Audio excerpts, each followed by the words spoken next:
two-part off the mic section here. And if you haven't been watching the College World Series, you're getting a little bit of interesting feedback here because this guy's been doing this for about 15 years, called the Vandy Whistler, Teddy. And just to put this in your head, we all have had this, whether you watch a Stanley Cup final, whether you watch just a hockey game, a basketball game, a football game. What is that noise in the background, Teddy? This guy has been whistling for 15 years at Vandy games. Preacher Franklin has been whistling at the Vandy games for 15 years, but was finally approached by TD Ameritrade Park officials in Omaha to knock it off. So he says, Teddy, legally, I don't see how they can shut me up. They're making their own rules as they go. I think they ought to just leave me alone. We've all been to, well, I don't even care if it's middle school, high school. We've all seen the annoying person. Just let the rest of the people enjoy their game. There's always one guy, Teddy, that says, this game ain't about the kids on the field. It's not about your enjoyment. It's about me whistling. I love it. Throw the guy out of here.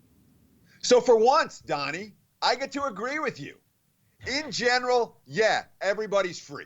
All right, it's a free country. You can want to whistle, you can whistle. But when your whistling starts annoying everybody else in the ballpark, shut up, bro. Just shut up. He tripped out his van. He drove, 800 miles out to the College World Series. I understand. You're a huge fan. Have a great time. Just don't ruin it for everyone else. God, I sound like a second grade teacher. Don't ruin the fun for everybody else. But honestly, that's the truth. Shut up. Stop whistling.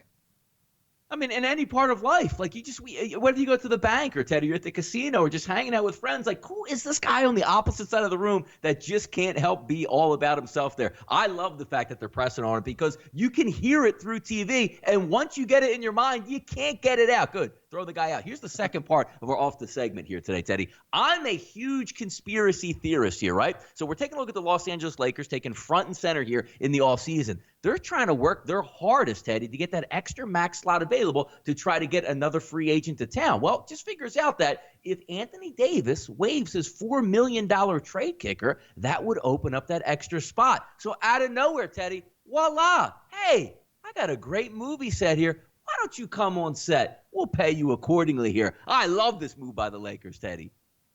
Well, I mean, that's the advantage of playing in L.A. And that's why guys want to go from New Orleans, where they can be basketball stars, to Los Angeles, where they can be basketball stars and movie stars. That's the advantage that the Lakers have that other teams just don't have. The Clips have it. They don't use it. The Knicks have had it. They don't use it really that much either.